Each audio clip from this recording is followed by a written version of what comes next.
it's like we're going, can we go, this is a straight line, and we're not going that way. We're going around them because they hated him so much. So that's a miracle in himself. Well, that's kind of the thing. That's, you know, when you do something for God, a lot of times you have to go out of your way.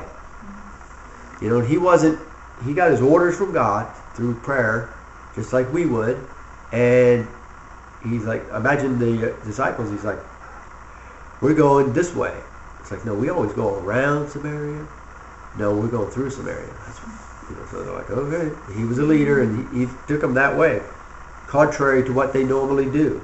Inconvenience to them. And then he stopped, and of course they probably had a really wild time, because he sent them into town to get food. And here they are. It's like, we got to go to this Samaritan town and talk to these people and get food. It's probably not kosher and not clean. But anyways, that was their trouble. But he was there, and he talked to the Samaritan woman and told her, prophesied to her all about her and everything. Really freaked her out. And the verse 4:23 says, but the hour is coming. She made a comment. See, it's kind of like this. When you really get close to somebody's heart, they kind of try to change the subject. At least I do. You know, and that's what she did. You know, he started talking to her, and he said,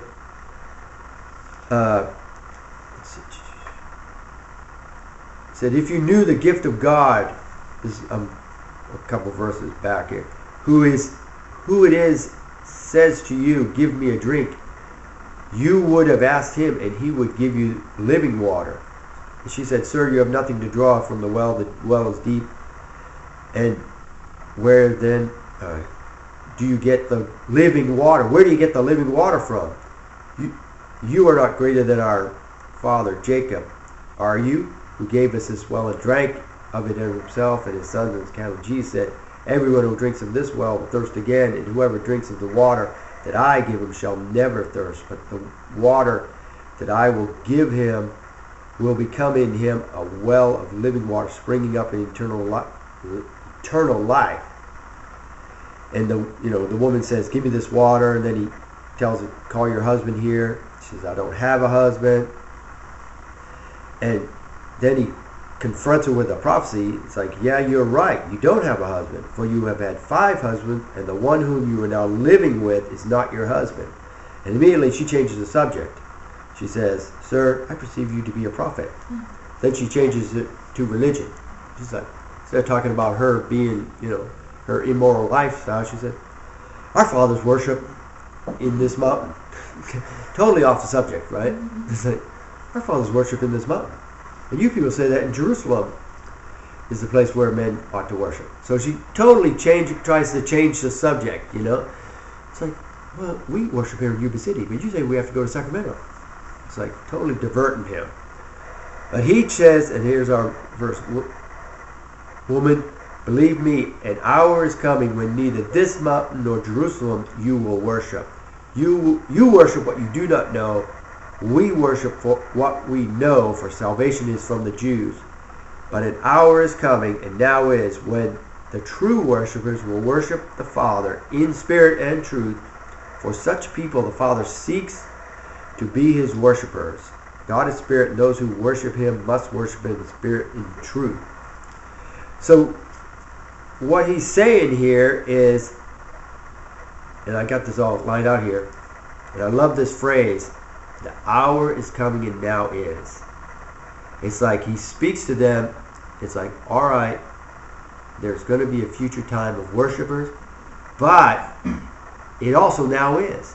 So it's kind of like saying, all right, you can have Thanksgiving today and Thanksgiving in the future. It's kind of that same kind of thing, where a lot of times in the church when we speak, we either speak of the great miracles and revivals of the past, or that future great revival that's going to come at the end of all days, We don't, but he's saying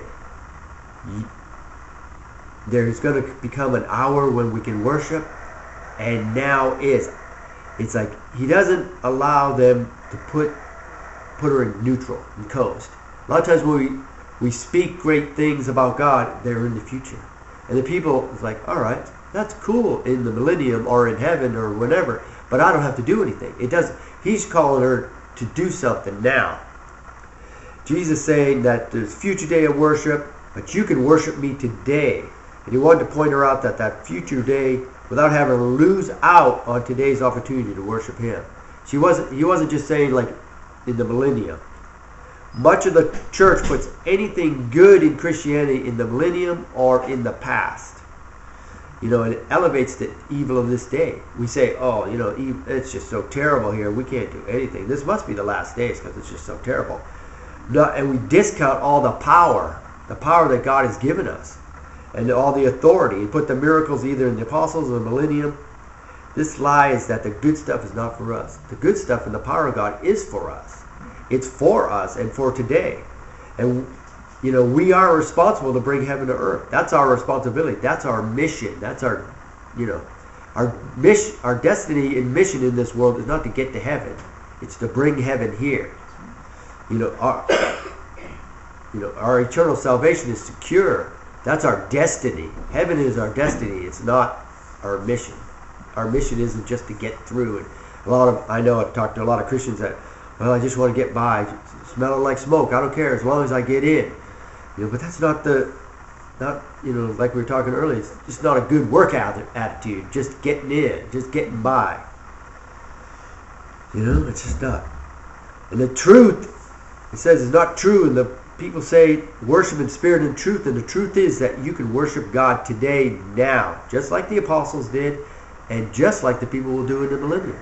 We can have that still, just like I talked about last time, access to God. We have that access because it's open. The Holy of Holies is open, and we can have that right now.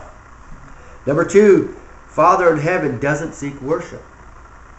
God's not seeking worship. He's not an egomaniac that needs somebody to worship him. He didn't create us. We are created to worship, but he didn't create us to worship him. I don't know how to say it. We are created, it's our destiny, or the purpose for us to live is to glorify God and to worship him. But he wasn't created to that because we weren't created because he needs it. There's nothing in him lacking. The ego is not there. So he doesn't need or seek worship, but he seeks worshipers. He's not in any need of worship. The worship is our benefit, not him. He has built into us the capacity to become what we worship. Whatever you give attention to, that's what you become. And he wants us, to be transformed. So that's why he created worship. It's a process of transforming us. He knows as we focus on him that we will be transformed as we set our affections on him. They always have like tennis elbow. Why do people get tennis elbow? Well, because they play tennis a lot. These things come out of our affection. It transforms us. Different people, different athletes and things, they look differently because, or bodybuilders. Why? Because they give attention to that. We are to be transformed in that worship to God, in how we worship. Number 3, worshipers. I like the illustration of runners, like worshipers, because runners just love to run. Worshipers you would think would love to worship. They run in the rain. They run when it's cold. They run in the morning. They run at night. They run all the time. They don't have to be in the mood to run. It's like people that love to run, they just love to run. They get that runner's high. Where I guess because of the pain or whatever, I don't know, somewhere in the second wind, and they just fall in love. They fall in love with that runner's high. And I think worshipers are like that. When you've worshipped and God shows up, and not even that anything happens, but his presence shows up, and you get that high, and you think, oh man, I just want to get back to that. And runners are the same way. And the same way with worshipers, they just love to worship. But people, they love to put worship of God in a box on the shelf that they take out on Sunday for a few days, few minutes, where you just come out on Sunday, and in churches they sing a few songs, to kind of get the blood flowing. 3 quick songs, the pastor will say. Just give us 3 quick songs, get these people up and dancing and shouting, and